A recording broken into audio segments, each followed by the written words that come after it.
Halo nakama, kita akan melanjutkan kisah perjalanan Luffy, Zoro, Nami, dan Usopp dari desa Sirup setelah mereka mengalahkan bajak laut kucing hitam dan mendapatkan kapal baru bernama Going Merry.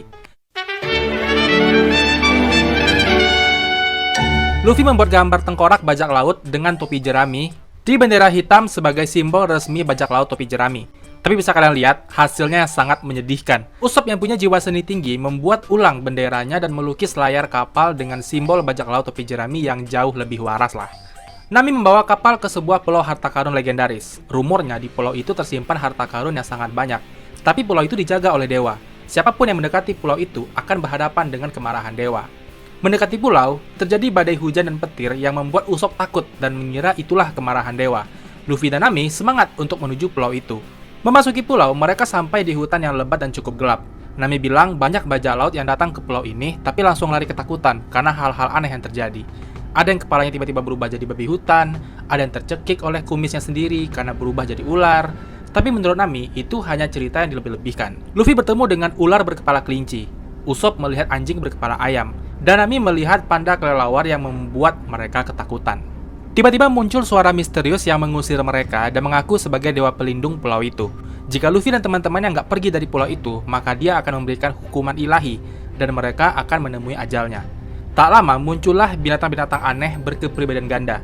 Babi singa, zebra kalkun, gorila kudanil, badak jerapah, macam-macam. Dan si dewa mengatakan semua hewan itu adalah manusia yang dia kutuk. Beberapa serangan harpun dan batu dijatuhkan untuk mengusir Luffy dan kawan-kawan, tapi semuanya meleset. Sebuah pistol ditembakkan dari balik semak-semak, tapi Luffy bisa mengatasinya karena dia karet. Karena ketakutan dengan kekuatan Luffy, sang dewa berlari, tapi mereka berhasil menangkapnya. Ternyata itu hanyalah seorang pria yang terjebak dalam sebuah peti harta karun yang bernama Gaimon. Gaimon sangat disayangi oleh para binatang aneh di hutan itu, dan dia udah terjebak dalam peti harta itu selama 20 tahun. Luffy dan Zoro mencoba melepaskan Gaimon dari sana, tapi nggak berhasil karena tubuhnya udah menyatu dengan peti itu. Gaimon nanya, "Kalian siapa?" Dan Luffy menjawab, dia adalah bajak laut dan akan menjadi raja bajak laut dan menuju Green Line. Tapi Gaimon dengan lantang berkata, "Kalian jangan remehkan tempat itu, karena itu adalah neraka dan kuburan bajak laut." Karena dulu Gaimon juga seorang bajak laut dan dia melihat orang-orang yang keluar dari Green Line seperti orang mati dan kehilangan jiwa, karena mereka mengalami banyak kejadian buruk. 20 tahun lalu, kru bajak laut Gaimon datang ke pulau ini untuk mencari harta karun, tapi semua yang mereka temukan hanyalah peti kosong. Saat semua kru kembali ke kapal, Gaimon curiga ke satu tempat, yaitu puncak tebing. Gaimon mencoba memanjat tebing dan menemukan banyak peti harta karun.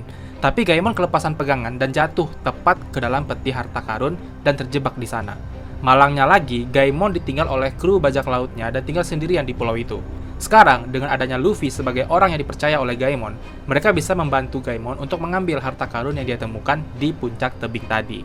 Saat Luffy sampai di puncak dan memegang peti harta karunnya, Luffy justru menolak untuk memberikan peti harta itu pada Gaimon. Kata-kata Luffy membuat Nami dan Usopp marah karena itu milik Gaimon. Dia yang menemukan dan menjaganya selama 20 tahun, tapi Luffy diam aja. Tapi Gaimon justru menangis dan berkata, "Topi jerami, kau adalah orang yang hebat. Aku sudah lama memikirkan ini, tapi semua harta karun itu kosong kan?"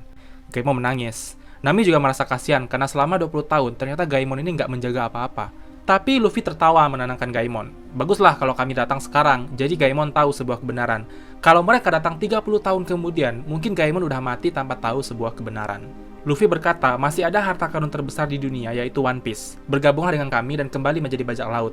Tapi Gaimon menolak dan memilih tetap di pulau karena ada hewan-hewan unik yang harus dia lindungi. Gaimon berharap Luffy akan berhasil mewujudkan mimpinya menjadi raja bajak laut dan menemukan One Piece, karena dia adalah orang yang berbeda dari kebanyakan bajak laut yang pernah Gaimon temui. Dan akhirnya, Luffy dan kru kembali melanjutkan perjalanan mereka. Cuaca hari itu lagi cerah, Zoro lagi tidur siang, Nami masih mengamati rute perjalanan dari peta, sementara Luffy dan Usopp asik latihan menembak dengan meriam. Usopp dengan mudah menembak pulau batu kecil yang ada di dekat kapal mereka.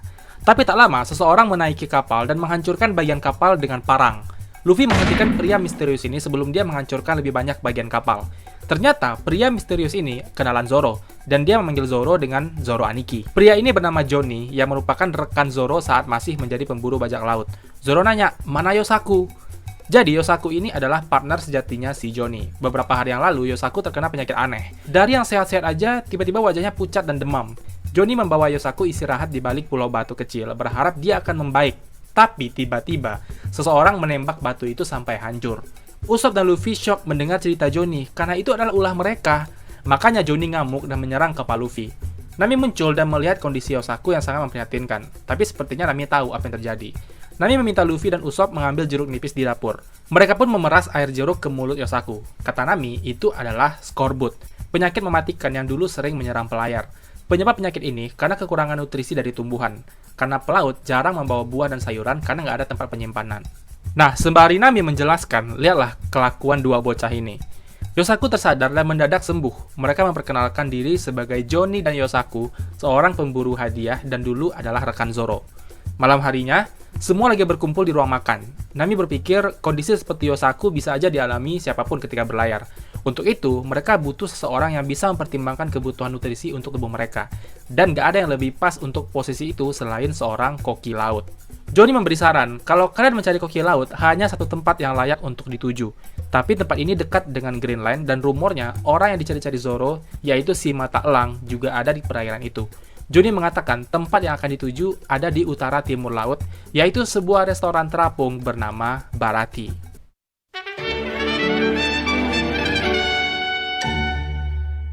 Menjelang mendekati restoran, mereka berpapasan dengan kapal angkatan laut yang dipimpin oleh Letnan Full Body si tangan besi. Dia melihat Yosaku dan Johnny ada di kapal bajak laut. Dengan angkuhnya, Full Body bilang, karena kesal merasa direndahkan, Johnny marah sambil melempar poster buronan yang menjadi incaran mereka. Nami melihat salah satu poster buronan bernama Arlong dengan wajah yang suram. Full Body memerintahkan bawahannya untuk menenggelamkan kapal Luffy. Meriam ditembakkan, tapi Luffy menahannya dengan niat melempar balik meriam itu ke kapal angkatan laut. Tapi pegangan Luffy kepleset dan bidikannya berubah ke bagian atas restoran Barati dan meledaklah meriam itu di sana. Ledakan itu membuat kepala pemimpin restoran yang bernama Zeff terluka.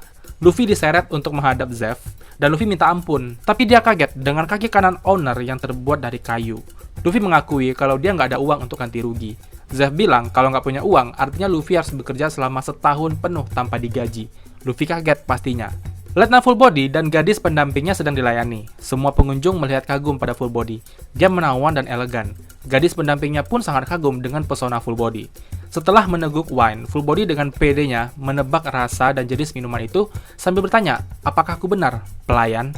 Tapi seorang pria bersetelan jas hitam dengan savage-nya menunjukkan tebakan Full Body salah dan mempersilahkannya untuk makan sup selagi panas. Pria setelan hitam ini menegaskan, namaku Sanji, wakil kepala koki, bukan pelayan. Saat itu Full Body dipermalukan dan merasa sangat marah. Luffy masih nego dengan Zeff agar waktunya dikurangi jadi 1 atau 2 minggu, tapi Zeff nolak dan menghajar Luffy dengan tendangannya. Tapi Luffy tetap teguh dengan pendiriannya. Dia udah nunggu selama 10 tahun untuk jadi bajak laut, dan harus nunggu setahun lagi. Luffy nggak mau, dan sudah memutuskan akan bekerja selama seminggu di sini, lalu pergi. Tapi Zeff juga teguh dengan pendiriannya. Kalau itu mau Luffy, maka dia harus meninggalkan salah satu kakinya untuk Zeff. Nami, Usopp, dan Zoro berangkat ke restoran dengan perahu kecil milik Johnny, sementara Yosaku dan Johnny berjaga di Going Merry. Full Body yang kesal ingin membalas Sanji dengan memasukkan serangga ke supnya. Full Body sekali lagi memanggil Sanji dengan sebutan pelayan. Full Body komplain bahwa Sanji memasukkan serangga ke dalam supnya.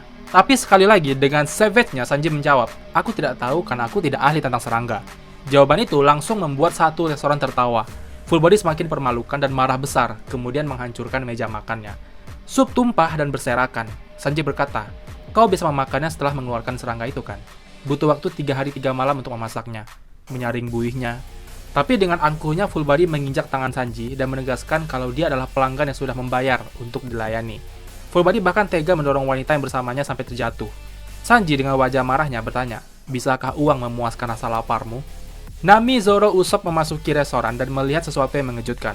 Para staf restoran dan pengunjung lain juga kaget melihat Letnan Angkatan Laut Full Body babak belur di tangan Sanji, si wakil kepala koki. Sanji berkata, jangan pernah membawa makanan. Di laut, memprovokasi koki sama dengan bundir. Di kamar mandi restoran, seorang karyawan bernama Patty sedang latihan melayani tamu. Cara melayani yang agak barbar ya. Keluar dari WC, dia melihat Sanji yang lagi kelahi dengan pelanggan. Patty menegur Sanji bahwa pelanggan adalah raja, tapi Sanji menegaskan kalau orang ini telah membuang makanan. Full Body mengancam akan menutup restoran ini dan melaporkannya pada pemerintah. Sanji makin kesal dan ingin menghabisi Full Body saat itu juga, tapi dicegah sama staf-staf lainnya. Tak lama, atap jebol yang ternyata itu adalah Zeff dan Luffy setelah bertengkar perkara bola meriam tadi. Zeff menegur Sanji karena lagi-lagi mengamuk di restoran dan bisa membuat restoran ini bangkrut. Zeff menentang Sanji. Full Body terlihat sangat senang, tapi Zeff juga mengusirnya dari restoran ini. Makin membuat Full Body nggak habis fikri. Restoran macam apa ini? Selasa ada di kapal bajak laut. Tak lama kemudian, salah seorang petugas angkatan laut melapor pada Full Body bahwa bawahan bajak laut Krieg melarikan diri. Tapi Full Body nggak percaya. 3 hari lalu, dia hampir mati kelaparan dan nggak dikasih makan sedikit pun. Gimana bisa dia lepas? Tiba-tiba petugas angkatan laut terjatuh karena diserang oleh seseorang. Bajak laut Krieg adalah bajak laut yang ditakuti karena katanya itu adalah bajak laut terkuat di Ice Blue. Seorang pria lusuh dengan kepala terluka masuk dan duduk di meja tamu dengan sombongnya. Patty mempraktekkan latihannya untuk melayani tamu. Pria ini meminta dibawakan makanan. Patty nanya, apa kau punya uang untuk membayar? Pria ini mengacungkan pistol ke kepala Patty dan berkata, bisakah bayar dengan peluru? Patty langsung berubah sangar dan menghantam pria ini karena dia nggak bisa membayar. Walaupun udah digituin, pria ini masih sombong dan maksa minta dibawakan makanan. Jelas, Patty makin kesal dan menghajar pria itu sampai lemah tak berdaya. Dan akhirnya Patty melemparkan pria itu keluar dari restoran. Tiba-tiba Sanji muncul dan membawa sepiring nasi goreng seafood untuk pria itu. Sanji sangat mengerti bagaimana rasanya kelaparan di laut. Pria itu memakan makanan Sanji dengan lahap sambil menangis terharu. Dia sangat berterima kasih atas kebaikan Sanji. Luffy pun senang melihat kejadian itu. Dan Luffy mengajak Sanji bergabung menjadi koki di kapal bajak lautnya. Dari Sanji, Luffy tahu bahwa Zeff dulunya adalah koki di kapal bajak laut terkenal. Para staf di sini juga liar seperti bajak laut. Karena bajak laut juga sering datang untuk mengacau. Sanji menolak ajakan Luffy karena alasan tertentu. Setelah makan, pria malang itu memperkenalkan dirinya sebagai anggota bajak laut Krieg yang bernama Gin. Gin nanya ke Luffy, apa kau adalah bajak laut dan apa tujuanmu? Luffy dengan pede menjawab untuk menemukan One Piece dan berlayar ke Green Line. Karena Luffy seperti orang baik, Gin memberikan saran pada Luffy tentang Green Line. Menurut Gin, Green Line adalah tempat yang harus dihindari. Green Line hanya bagian kecil dari lautan. Di luar sana ada lautan yang tak berujung. Luffy nanya apakah Gin tahu sesuatu tentang Green Line, dan Gin kayak panik dan menyembunyikan sesuatu dan mengatakan dia nggak tahu apa-apa tentang Green Line. Di dapur, Patty, Charne, dan staf lain lagi gibain si Gin. Gin ini adalah anak buah Krieg, dan Krieg adalah bajak laut kejam yang memimpin lebih dari 50 armada bajak laut. Kalau Krieg tahu apa yang dilakukan Patty pada Gin, mungkin restoran ini akan dihancurkan. Gin pamit pada Luffy dan Sanji untuk pergi, dan sekali lagi berterima kasih atas makanan yang diberikan. Gin berjanji tak akan pernah melupakan kebaikan Sanji. Luffy mulai bekerja di dapur, dan lihatlah hasil kerja Luffy. Bersantai sambil korek hidung, cuci piring tapi malah ngancurin piring, nyuri makanan untuk pelanggan, dan memporak-porandakan dapur. Teman-teman Luffy menggoda Luffy yang sibuk bekerja di saat mereka makan enak. Di tengah keributan yang terjadi, Sanji mencoba menegur mereka, tapi Sanji terpesona atas kecantikan Nami. Di sini bisa kalian lihat, Sanji adalah tipe pria mata keranjang. Di lain tempat, Gin menghadap pada kaptennya, Don Krieg, dan menceritakan kebaikan Sanji memberinya makanan. Gin berkata akan membawa Krieg ke restoran itu. Zeff mengusir Sanji keluar dari restoran dan ikut dengan Luffy karena udah jadi beban di restoran ini. Selalu berkelahi dengan tamu dan staf lain, membesarkan lubang hidung setiap melihat gadis, dan masakannya juga nggak enak. Sanji marah karena Zeff menghina masakannya dan ngajak Zeff ribut. Zeff membatiki Sanji karena lancang pada owner. Tapi Sanji tetap teguh pada keputusannya untuk tetap menjadi koki di restoran ini. 4 hari berlalu dan Luffy masih bekerja di restoran. Cuaca lagi berkabut waktu itu, dan mereka mendengar sesuatu dari balik kabut. Para pelanggan panik dan melihat sesuatu di luar restoran. Ternyata itu adalah kapal bajak laut Krieg yang datang ke restoran Baratie. Patty dan Charne panik karena berpikir Krieg akan membalaskan dendam Gin. Usopp juga panik dan meminta segera pergi dari sana.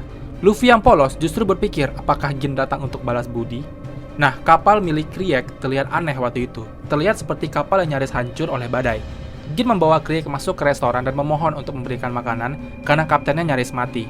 Patty menertawakan kelemahan Krieg dan meminta seseorang menghubungi angkatan laut karena jika mereka memberi makan, maka Krieg akan menyerang restoran ini. Dia adalah bajak laut yang kejam, gak mungkin dia akan balas budi setelah mereka kasih makan. Sanji datang dan memberikan makanan pada Krieg. Charne meminta Sanji segera menyingkirkan makanan itu karena dia benar-benar orang yang kejam. Dia akan melakukan berbagai cara, bahkan jika itu curang untuk mendapatkan keinginannya. Krieg langsung melahap makanan Sanji dan kembali ke kondisi primanya. Bener aja, Krieg langsung menyerang Sanji. Gin kaget karena kaptennya ingkar janji. Ini nggak seperti kesepakatan awal. Tapi Krieg dengan kejamnya menyakiti Gin, anak buahnya sendiri yang udah berusaha menyelamatkan nyawa kaptennya. Krieg dengan enteng berkata akan mengambil kapal restoran ini karena kapalnya udah jadi bangkai dan butuh kapal baru. Ada sekitar 100 orang di kapal Krieg yang masih kelaparan. Krieg memerintahkan untuk memberi 100 makanan untuk krunya. Jelas semua staf nolak, tapi Sanji yang punya kebaikan spek dewa ini rela membuatkan makanan sesuai permintaan Krieg. Shirahoshi kaget dengan kata-kata Sanji dan bersiap menyerang Sanji. Semua staf muak dengan sikap Sanji. Sanji juga ikhlas jika semuanya ingin menghabisinya, tapi Sanji punya pendirian. Tak peduli apa yang akan terjadi ke depannya, dia adalah seorang koki. Jika ada yang lapar, maka dia harus memberinya makanan. Hanya itu. Tapi Patty tetap tak peduli dengan prinsip Sanji. Dia menghajar Sanji dan tak akan membiarkan itu terjadi. Aku padamu, Patty-san. Patty mengambil sesuatu untuk hidangan penutup Krieg. Patty menembakkan sebuah pistol lobster tepat ke arah Krieg dan menyebabkan ledakan yang cukup besar. Tapi serangan itu nggak mempan sama sekali. Krieg menembakkan banyak pistol dari balik baju zirah emasnya dan melumpuhkan banyak staf restoran. Zeff datang dan memberikan 100 makanan untuk Krieg. Semua orang kaget dengan tindakan Zeff yang kayaknya mendukung Sanji. Tapi Krieg kaget saat melihat Zeff. Zeff terkenal dengan julukan si kaki merah, ahli tendangan yang tak pernah menggunakan tangannya untuk bertarung. Kakinya sangat kuat, hingga bisa menghancurkan batu besar dengan satu tendangan. Bahkan jejak kakinya bisa membekas di baja saking kuatnya. Kaki merah juga melambangkan kakinya selalu berlumuran darah para musuh yang sudah dia habisi. Tapi dengan hilangnya kaki kanan Zeff, membuat dia tak bisa lagi bertarung. Krieg mengajak Zeff untuk duel karena dia ingin lihat kekuatan pria yang berhasil masuk Green Line dan kembali tanpa cedera. Lebih tepatnya kembali hidup-hidup sih. Krieg berniat untuk mengambil buku catatan pelayaran milik Zeff. Krieg adalah pria terkuat di Ice Blue. Dia punya banyak kru dan kapal yang besar. Tapi kurangnya informasi membuat kelompok mereka kalah di Green Line. 50 kapal armada Krieg hancur lebur hanya dalam waktu 7 hari di Green Line. Untuk itu, Krieg ingin mengambil paksa buku catatan milik Zeff. Krieg bertekad akan membentuk kelompok yang lebih besar dan menemukan One Piece lalu menjadi Raja Bajak Laut. Saat itu, Luffy maju dan menegaskan kalau dialah yang akan menjadi Raja Bajak Laut. Zoro dan Usopp hadir di sana untuk mendukung Luffy. Krieg tertawa meremehkan Luffy dan menganggap itu hanya lelucon. Krieg akan kembali setelah memberi semua krunya makanan dan mengancam jika dia kembali, dia akan melempar semua orang ke lautan. Gin meminta maaf pada Sanji dan semua staf restoran karena nggak menyangka Krieg akan ingkar janji. Tapi Zeff membela Gin, yang otomatis juga membela tindakan Sanji yang telah memberi Gin makan sebelumnya. Semua staf komplain ke Zeff dan bilang semua ini kesalahan Sanji. Kalau tadi dia nggak kasih Gin makan, mungkin kejadiannya nggak kayak gini. Tapi Zeff marah dan mengatakan sesuatu yang bikin semua orang bingung. Apa kalian tahu gimana rasanya berada di ambang kelaparan? Rasanya kehilangan makan dan minum di lautan ini? Perbedaan Sanji dengan kalian semua adalah dia pernah mengalami itu. Zeff meminta semua staf untuk pergi dari restoran, tapi semuanya menolak dan bertekad untuk melawan balik dan bertarung mempertahankan restoran Baratie. Sanji juga menegaskan pada Gin, memberi makan orang yang lapar adalah tugasnya. Tapi jika perampok dengan perut kenyang ingin mengambil restoran ini, maka dia tak akan membiarkan itu terjadi. Bahkan jika itu kau, aku tak akan segan untuk menghabisi nyawamu. Luffy nanya pada Gin, apakah dia benar-benar nggak tahu bagaimana Green Line itu? Dengan ketakutan, Gin mengatakan bahwa 50 armada kapalnya di hari ke-7 itu dihancurkan hanya oleh satu orang. Armada kapal bajak laut terkuat di Ice Blue hancur oleh satu orang, bayangkan. Seorang pria dengan mata elang yang tajam dan rasa dingin akan kematian. Zoro kaget mendengar kata-kata Gin. Menurut Zeff, orang itu pasti si mata elang. Dan ternyata, dia adalah orang yang selama ini dicari oleh Zoro. Luffy dan Zoro semakin bersemangat untuk pergi ke Green Line. Yo nakama, karena kisahnya masih panjang nih dan kayaknya durasinya bakal nyampe sejam kalau kita lanjut, jadi kita sambung ke part berikutnya. See you di next video nakama, bye!